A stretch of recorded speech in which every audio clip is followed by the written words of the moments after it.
Hey everyone, Stacy Savage here, aka the Texas Trash Talker, coming at you from Austin. I'm your zero waste expert and recycling nerd of 20 years. Today we're talking about the pros of circular economy and how this affects businesses and local economies. So the circular economy really aims to reduce waste by keeping resources in circulation. It promotes reuse, repair, refurbishment, remanufacturing, and recycling instead of a linear take, make, and dispose model. So what we're doing is taking the two ends of the linear economy and we're connecting them into a loop for a circular economy. And I'll kind of go over a little bit more about why this is beneficial and far superior over a linear economy. So first, I'll give an overview about the principles of circular economy and how the current linear economy is not sustainable. There's a global interest that's growing. It's really gaining momentum. So let's explore key ideas around this. So firstly, the circular economy really seeks to eliminate waste through, you can categorize it as kind of a superior design of materials and products and even systems. The key aims of the circular economy: design out waste and pollution, extend the product lifetimes through repair, reuse, remanufacturing, shift to renewable resources. So think about the mining process, which we'll get into here in just a minute. Renewable resources that have already been mined and refined and processed. So shifting to that and prioritizing that instead of mining, new virgin materials, and then recovering valuable materials from the byproducts and actually wastes. There's a lot of valuable materials in the waste stream. So by implementing these types of strategies, the circular economy kind of decouples, it pulls away and separates the economic growth from the finite resource consumption and the value destruction.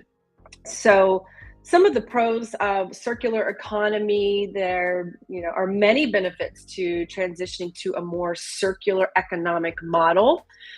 This really reduces waste and pollution. It keeps materials in use.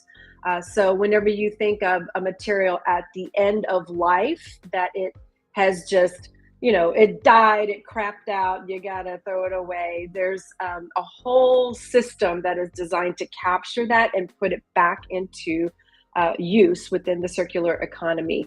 It also conserves natural resources by using renewable and recyclable inputs.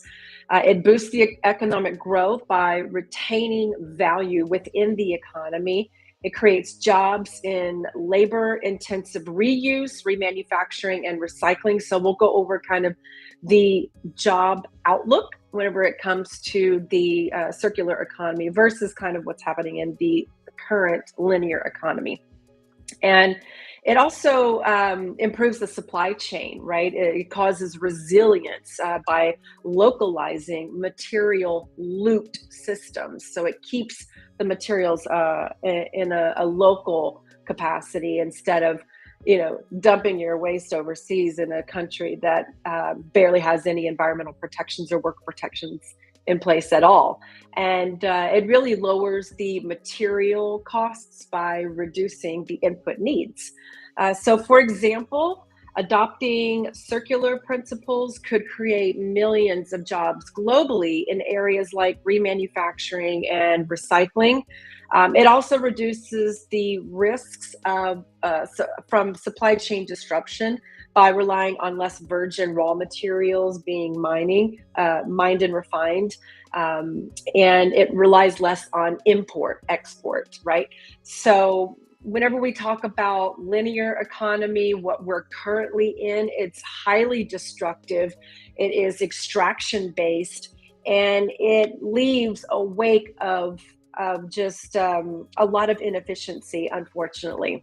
So if you think about the extraction examples, maybe we're thinking of, construction and where you have to You know, you have to mine the trees, right? You've got to extract the trees out of the earth. You've got to refine them into the planks of wood that you need, the size of wood, and the dimensions and all of that. And you find this already made, ready to go for you at Home Depot or Lowe's or Ace, wherever you get your hardware, right? But there's an entire extraction process that had to happen before that for you to be able to have your materials.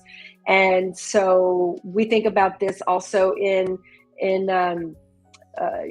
creating plastics. How do you create plastics? It's from crude oil. You have to extract the crude oil out of the ground from dinosaurs. Is essentially dinosaurs that lived a gazillion years ago. That's the fossil fuels that we talk about is the dinosaur population and the shale layers in the earth as well. So extracting oil and gas and that type of thing, making oil into plastics, and think how weird that is that we are using plastics to house our fresh drinkable water. A lot of times whenever you get bottled water. So it took a lot to refine and mine just to house clean drinkable water for our society. And then what happens to it most of the times it just gets tossed out the window or landfilled. But if you do have a recycling bin, hopefully you can recycle it and help create that circular economy. So that mining and refining, the extraction process and the refinement process, it doesn't stop there, right? You have to transport this stuff over a state as big as Texas, which is where I'm at. You have to go across state lines, across country lines in North America, Central America, South, or even overseas. And so transport puts out a lot of emissions. And it's where many companies lose a big chunk of their profits is in the transport of their products. So think about creating local markets, local community-based products through local remanufacturing jobs, right? There's a lot to be said to have, this linear economy, which allows things to fall off the end, right? There's a make, a take, and a dump process, but if you close the loop, it keeps those products, those materials into the loop for many, many, many life cycles over, and you can keep the materials much more locally.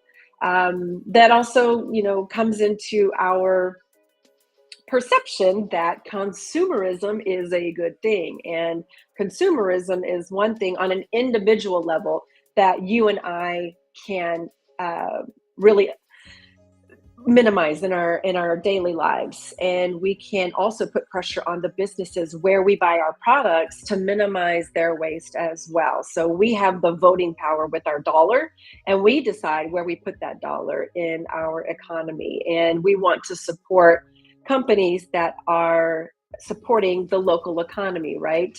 The circular economy, so that we can keep these materials in play. And we really want to break the business model around planned obsolescence. I'll do a whole other video on planned obsolescence, y'all. It is wild. Whenever we think about fashion trends, whenever we think about, how long a miniskirt should be, or, how thick a woman's pumps, their high heels should be, there's a lot of fashion trends that drive planned obsolescence. Oh, this was so last season, right? You think about electronics, how you have this brand new component, but it doesn't work with anything else. So you have to buy the new thing that fits the component. So that's kind of a planned obsolescence overview, where companies have designed out the reusability of their products, and they want you to buy new, and that's what's going to keep their revenue going, and you wanting more as a consumer, and not being satisfied with what you already have, what they've already produced for you, and what you've already bought from them. So this drives that habit of just dumping everything, right? We want to just throw everything into the landfill, and this is not a sustainable practice. It's a really destructive business model, and it just fills up our landfills.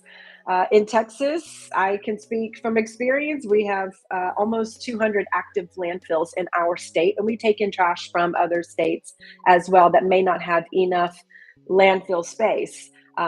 There's also incinerators that burn trash, so that's not fair to the materials that we've already mined and refined and transported for consumption, right? So um, it's really about giving these materials a fair shake for them to be able to realize their entire lifespan or for us as consumers and for manufacturers to realize the entire lifespan of a particular material. And we're talking about plastics and cardboard, paper, glass, metals, even food waste that can become compost. You put it back into the soil, you make those amendments, you enrich your soils, you grow more nutritious crops, which in turn comes onto our plates, our family's plates to consume.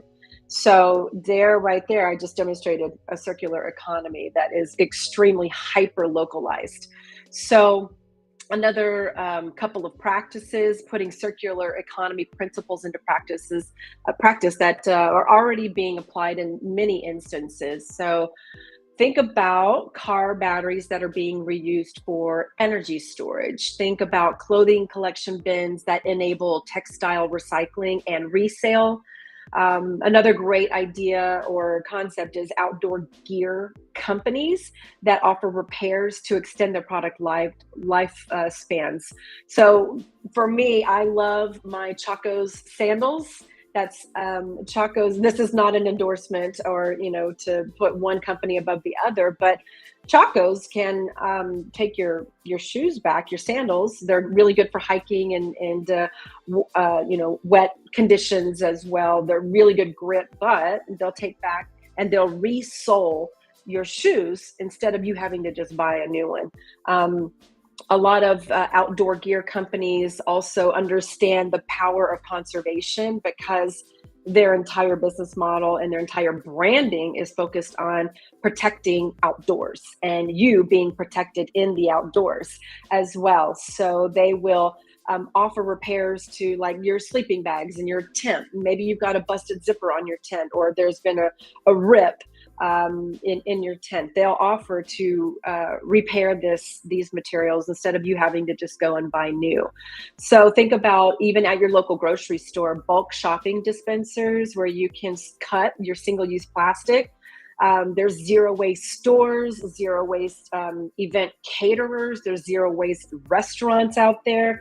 So these are really starting to become major business principles to cut waste and to extend the life cycle of these products, capturing manufacturing byproducts even in reuse. Think about, again, I'm going to go back to the fashion industry, the clothing industry. Think about all of these scrap pieces of cloth that make it to the cutting room floor, right? Whenever you're designing and creating these beautiful pieces, but what happens to all the scraps? So there's a whole reuse and revitalization system in the circular economy around scrap recycling. Think about scrap metals and tin.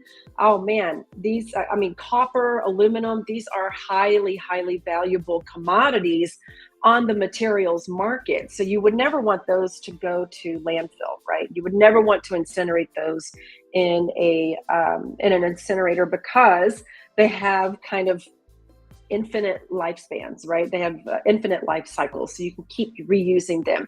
Even designing buildings for material reuse and adaptation.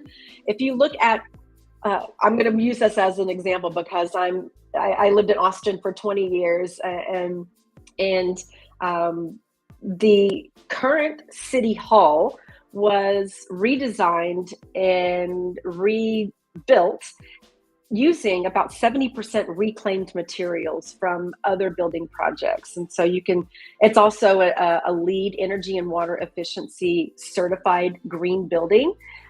So there's that where, they're using energy and water efficiencies within the building, and the entire building is encased or constructed from 70% reclaimed material, which is freaking awesome. And I think it's a real boon to the green reputation that the city of Austin has and has developed over the years. It's just one other thing that the city can point to that says, yeah, we care about conservation. Yes, we want to see green buildings all over, and we want to see construction material reclamation. We want to see deconstruction over and prioritized over demolition, right? We don't want to send these building materials to landfill. That's reclaim them, repurpose them into a new building. So the key is incorporating circular thinking really at the design and innovation stage, taking a whole systems approach. This allows synergies across multiple supply chains. It also keeps materials local so that local economies can scale to build out more local jobs and support the local tax base through circularity. So in closing, the circular economy really offers an exciting vision for boosting our sustainability now and into the future. That future needs to be resilient, especially with the large weather incidences that we're experiencing that are even more intense and they're more prolonged. We need resilience, and we need to be prepared in order to rebuild after these weather natural disasters. And so, you can't always rely on Home Depot being your sole source of building materials, just like you can't be reliant upon the electric company always, having the power grid up. Think about Texas in the winter of 2021, whenever we experienced winter storm Uri, and there was like 700 Texans that died because we weren't exactly prepared to not have the electricity to warm our homes during that time. And Texans are just not, our homes especially are just not built for that kind of weather. So we have to think about, these climate changes, the climate impacts, and circularity is really going to help us build out that resilience now and into the future. And while scaling, circular economy does face challenges around cost and infrastructure behavior change, which is a huge one. The environmental and economic benefits are substantial and will only get us to a more sustainable future, because the route that we're going right now is, there's kind of a doom scenario that we're really looking at here. So all stakeholders have roles to play in enabling this transition from linear economy to circular economy. And our current linear practices are highly unsustainable. They're unstable as well. And circular economy really is going to provide the framework for a much better model. So with that, I'm going to see if we've got a couple of questions and see if we've got any up here, because we're live on TikTok as well as LinkedIn, Facebook, Twitter.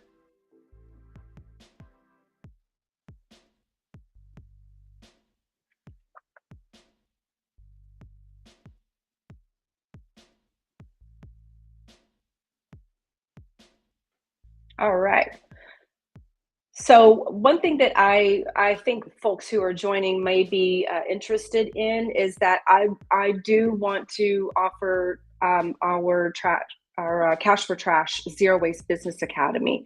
And I think this is a really good segue. If you really care about these issues, if you want your business to build out that resiliency through a zero waste and circular economy approach, we've got your back. I have got just the thing for you. Our Cash for Trash Zero Waste Business Academy is an online training course where you get the proper education on zero waste basic principles, foundational key knowledge, and the proven tactics and strategies to implement in your business to reduce your waste, increase your revenue, develop employee empowerment, build out green marketing strategies and green storytelling campaigns so that you can demonstrate to your customers and your employees, your shareholders, your investors that you're committed to these green strategies to reduce your impact as a business.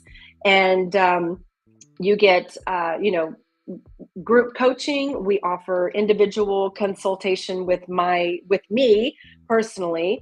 There's also a green certification that comes with that upon completion of our program. So if you are interested in that, you can just send me a quick DM on wherever you're watching this, wherever you're streaming this, and let me know. That way I can grab your email real quick and I can send you some information.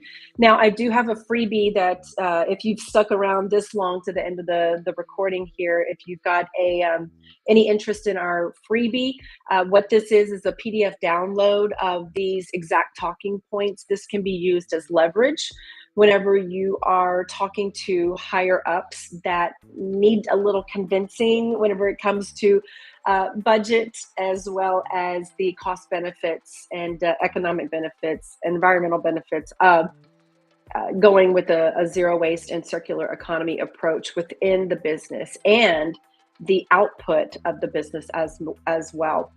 Whenever it comes to whatever kind of products you're designing and putting out to the public, to the general consumers who will be buying your products off the store shelves. So let me know if you would like that freebie, and if you would like to find out more about our Cash for Trash Zero Waste Business Academy. And with that, I am going to check the questions one more time. If we don't have anything, then I will go ahead and end it now. And I will be back tomorrow. So see you guys soon. Thanks so much for your time. Bye.